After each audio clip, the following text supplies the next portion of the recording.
DindaOcarina review. Today I will be doing a brand review for the maker DindaOcarinas, which is a small business based in Thailand. I have 3 ocarinas that I've bought from them within the past year or so, and I'll be basing my review off of my experience in buying ocarinas from them and the ocarinas that they sell and make. So I have a 12-hole Alto C and a 12-hole Alto B. I also have a 12-hole bass in C. These 2 are in C and 1 is in the key of D major. If you'd like to know more about buying from DindaOcarinas, I'll have a link in the description to his Etsy where he regularly lists the ocarinas that he's made. He typically makes 12-hole Alto C ocarinas, but he also makes sopranos and basses and lots of keys. Most of these keys will be G, C, but I also see him make ocarinas in keys of F, G, D, and B major also. They're typically 12-hole ocarinas, but he also makes 10 and 11 holes. He even makes some 6-hole pendants. I've also seen him make double and triple ocarinas, although these are rare and typically sell out quite quickly. One thing that I think really sets DindaOcarinas apart from other ocarina makers is just the style he makes these ocarinas in. For example, the Alto C. Because they're all handmade, no 2 ocarinas will be the exact same. And the way he paints the ocarinas looks very nice.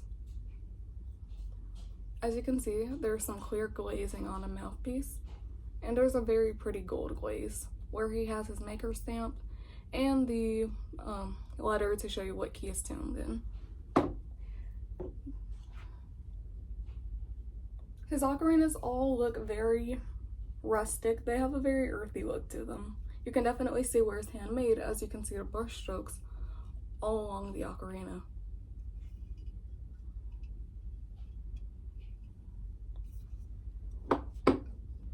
And on some like this, it looks like maybe the paint might have been smudged as a finger went over here, which I think really shows you how handmade it is.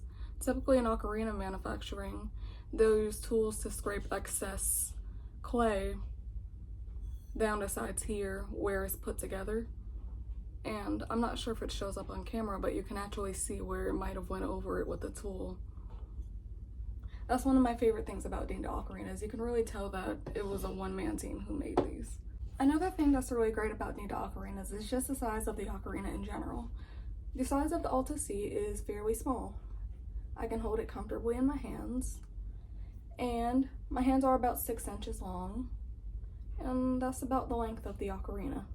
The bass is much bigger and is about the size of my forearm, give or take about an inch or so, but it fits comfortably in my hands. The thumb holes are a little bit big, but my fingers still fit over them quite nicely. It's also very easy to slide down to the Taiwanese style sub holes due to indentions. I prefer when makers have kind of an indentation like this. It just makes sliding down much easier. As far as the shape goes, there's nothing too unique about the shape. They just look like your standard sweet potato transverse ocarina. And the holes they aren't sharp at all. They feel well sanded down, but they're still prominent enough to where you can feel which hole you're covering, obviously. This is really helpful, especially on multi-chamber ocarinas when you're switching chambers. If you can't feel that your fingers are covering the holes, then it can be hard to switch chambers and cover all the holes adequately.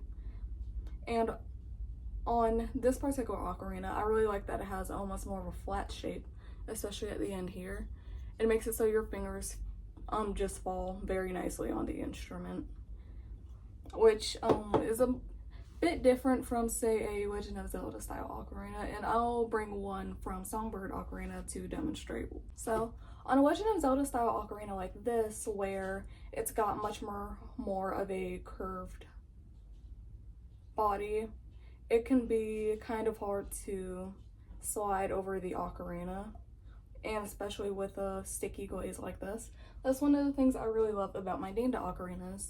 They're a bit flatter and the paint isn't sticky at all, so it's very easy to move your fingers around on the instrument. They're pretty easy to hold, fairly ergonomic too.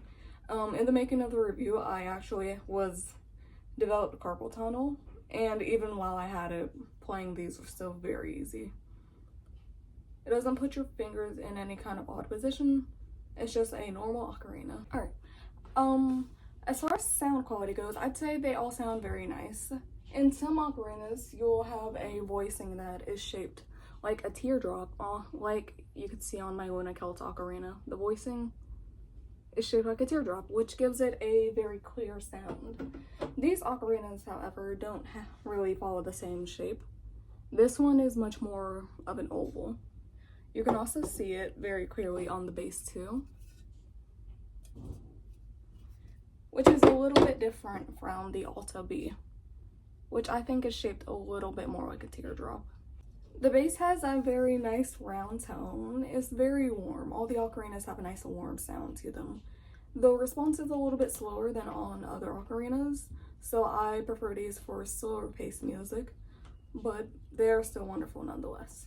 The Alto B and Alto C have almost a chippy sort of sound. The Alto C is sweet and has an almost textured sound. The high notes on the Alto C are fairly clear without the acute bend, although the breath requirements are much higher than on the bass, which I would almost argue is a low breath ocarina, similar to Oberon's Goslings. Now, as far as freebies go, there are a few that come with the ocarina. Each ocarina comes in a case like this with a zipper, and it comes with a removable neck strap. That's one of my favorite things about this ocarina. They all have a little hook here, and you can attach a neck strap. And it's fairly sturdy too. See? So if you're a beginner and you don't quite feel comfortable with lifting your fingers off for the high notes, for the high D, E, and F, and you feel like you might drop the ocarina, the neck strap is fairly secure. I don't use them anymore because neck straps can be a little bit dangerous. If you have them all close together, they can catch on an ocarina and lead it to fall and shatter. So I don't personally use the neck straps, I just remove them and leave them in a bag. But the fact that they're included and they're very easy to remove and reattach, I think that's a very wonderful design. As far as the bag goes itself, you have a nice little carrying strap here. You could attach it to another bag. You could attach it and tie it to your pants loop, which is what I do sometimes when I'm out and I want to take an ocarina with me. And it's fairly secure. I really like the fact that it has a zipper instead of just a something where you can push it in, so it feels more secure. The ocarina fits perfectly. It's not very padded, but it will probably be able to save your ocarina from a shortfall. It's similar to the brown ones that Focal Link has. They also come with a fingering chart that has a few songs in it. So these are the little book, or I guess pamphlets, that he has with every ocarina. They include a short history on the ocarina, and they also have songs included. I don't use this particular ocarina, well, sheet music notation. Also has a finger chart, which has solfege.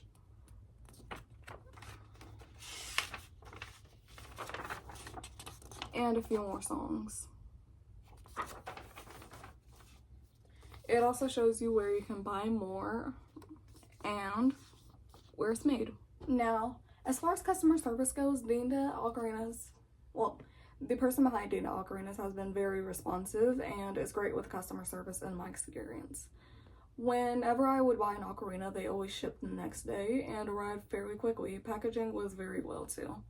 I did have an issue with this base ocarina where it was almost lost in a USPS facility. It was taking a very long time to arrive, and I messaged DindaOcarinas over Etsy. He was very quick to respond and provided me with the phone number where I could call USPS to figure out what's happening. Luckily, the Ocarina eventually left the facility and arrived safe and sound. Alright, now I will be playing a song on all three of the ocarinas to demonstrate how they sound.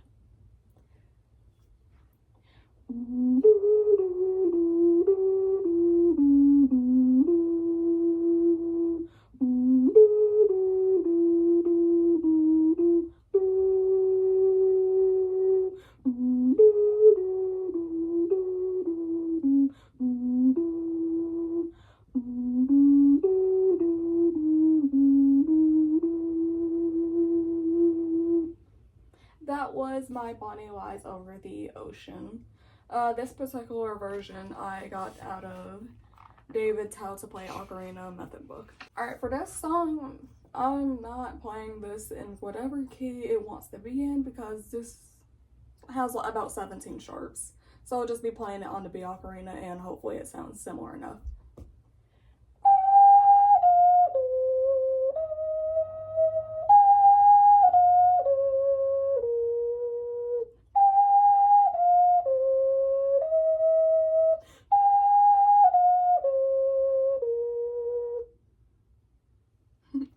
It's Minecraft from Minecraft Volume Album Sheet Music Book.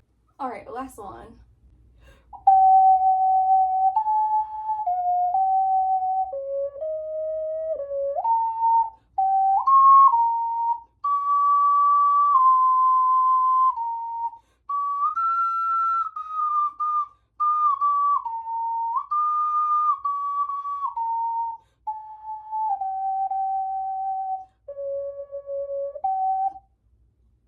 Alright, and this one that I butchered is Sola Sings from Hell of a Boss.